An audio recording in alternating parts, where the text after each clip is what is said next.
Hey everyone, back with you on the beginning of a weekend. Actually, it's Friday afternoon. You'll probably getting this on Saturday.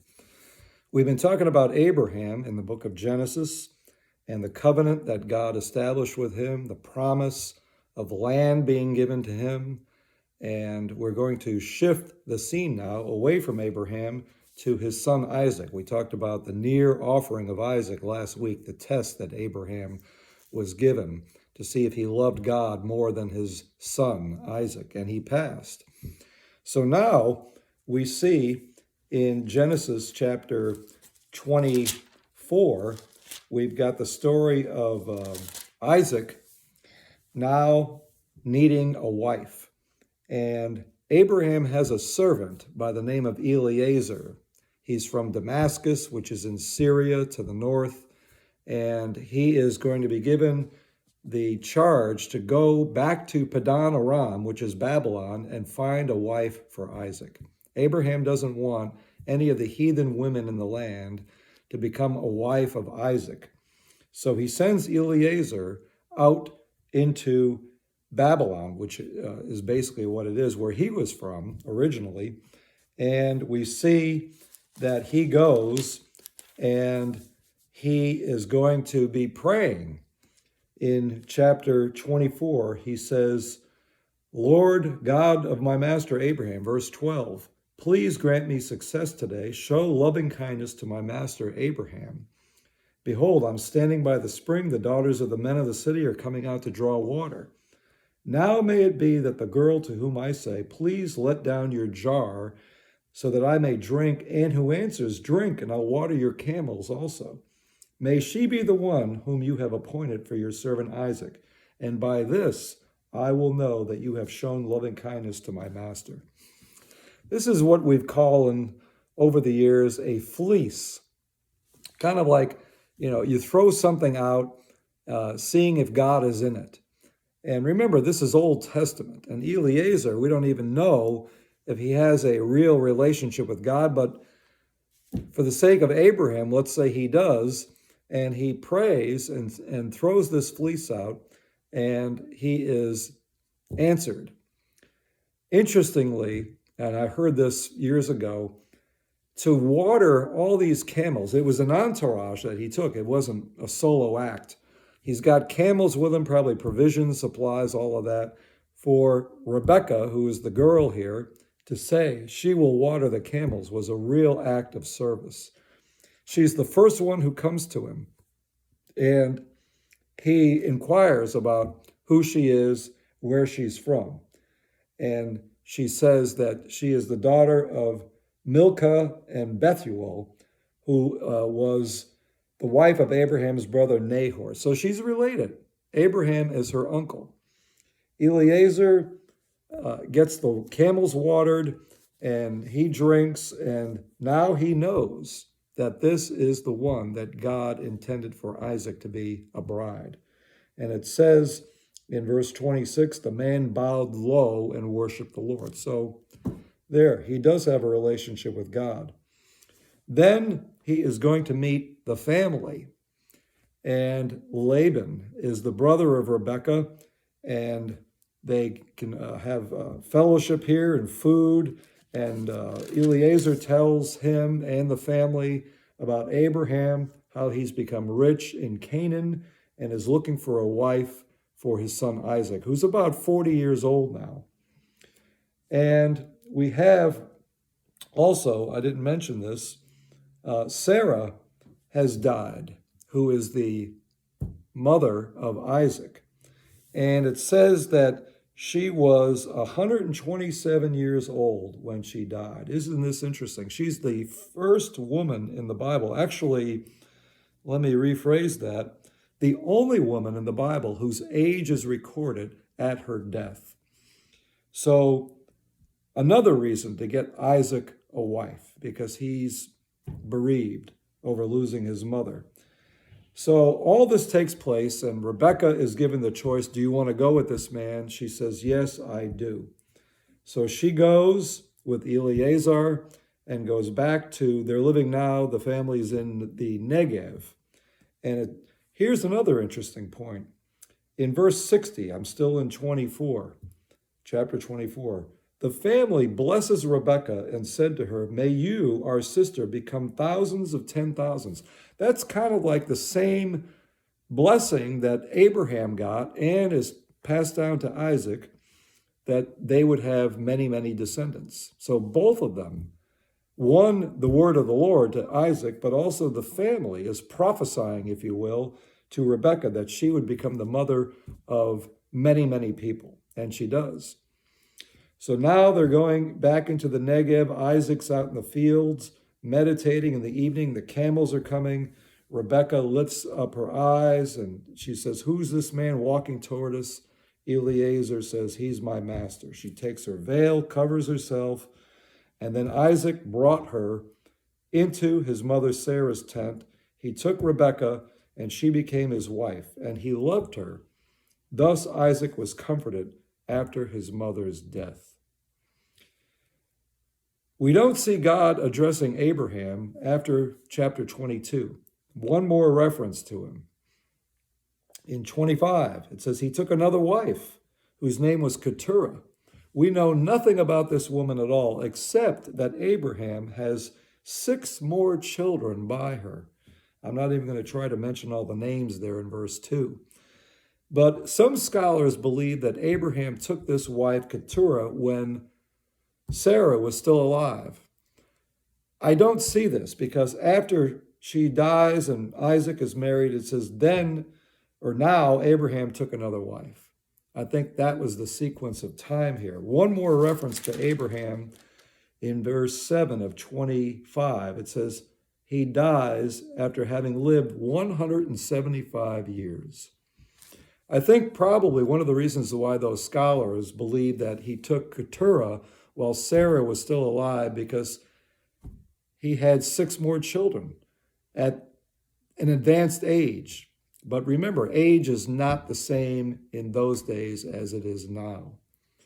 So Abraham breathes his last, and we have him buried by Isaac, and it passes from the scene here, and now we have Isaac taking center stage. Interestingly, like Sarah, Rebekah is barren. She doesn't have any children after a time of being married. And Isaac prays to the Lord on behalf of his wife, and the Lord answered him. I'm in verse 21. Rebekah, his wife, conceived. But the children struggled together within her, and she said, if it is so, why then am I this way? So she went to inquire of the Lord. Interestingly, she is the first woman who has recorded prayer to the Lord. You won't hear any prayer coming from Eve or even Sarah. Rebekah is the first woman in the Bible who it is recorded that she prayed to the Lord. And the Lord says to her, 2 nations are in your womb. 2 peoples will be separated from your body. One people shall be stronger than the other. The older shall serve the younger. This jostling in the womb is a prefigure for conflict between the nations, the Jew and the Arab, which is still going on today to some regard. And Isaac is more than likely aware of this word. It's spoken to Rebekah, but I'm sure she shares this with her husband. More about that in a little bit. So they grow up. Isaac's about 60 when this happens, the birth of the twins. And the boys grow up. They're probably teenagers, late teens, early 20s, something like this. Esau, he was the first one that came forth, and he was hairy. And they named him Esau, which means red. And his brother afterward comes out with his hand holding the heel of Esau, and his name was called Jacob, one who takes by the heel or supplants. And now the boys grow up, and Esau becomes a hunter, a man of the field. Jacob is a man of peace, living in tents. And Isaac prefers Esau because of his game. He kills animals, and Esau loves to eat. And Jacob is loved more by Rebekah, the mother. One day, Jacob is cooking some stew. Esau comes in, sees it, says, I'm dying of hunger here. Give me some of that red stuff. Jacob, the supplanter, the trickster, says to him, first swear to me that you will give me your birthright. And Esau says, I'm about to die, which wasn't true. What is that of use to me, the birthright? Now, what is this birthright here? It basically is an ancestral blessing which entails land. Who is going to inherit the land? The firstborn will. And kind of who will be the Lord over the family once Isaac departs from the scene. Not to mention the covenant promise that God has given to Abraham and Isaac. So Esau being the firstborn, it's going to fall to him. But he sells the birthright for pottage, a stew. He has no value of, spiritual things. He's a carnal, worldly man. And he lives for the present. He sees no value for the covenant. He kind of is a person here who lives for the present.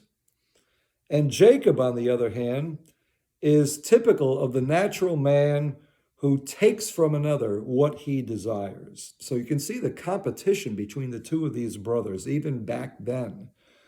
And Jacob takes the birthright. Esau walks away from it. It says he despises it.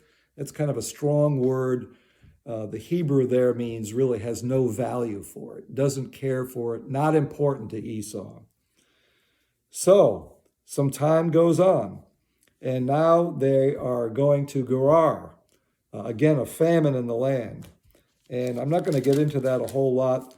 There's a quarrel over water again, and we find Abimelech, the king of that area, and Isaac makes a covenant with him. But I want to get to chapter 27. Another deception on the part of Jacob. Not only does he take the birthright, which he wasn't meant to do. And here's what I wanted to get, though. Remember, Rebekah got the word. 2 nations in your womb, 2 peoples, one will serve the other. The older will serve the younger. Isaac is about to bless Esau. Didn't he know of this word that was given to his wife? I'm sure he did. But he is going to bless Esau as the one who's going to inherit everything. And Rebekah hears about it. And Esau goes out to hunt game. Isaac says, come back with a nice meal and I'll bless you. Rebekah takes Jacob and says, this is what is about to take place. Your brother is going to inherit everything. And the Lord had spoken to me that you are meant to be the one, Abraham, Isaac, and Jacob. So he reluctantly listens to her, and she says, go to the flock, bring me some choice young goats. I'll prepare them the way your father loves.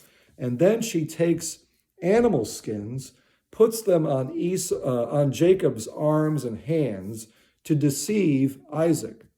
Remember, Esau is a hairy man.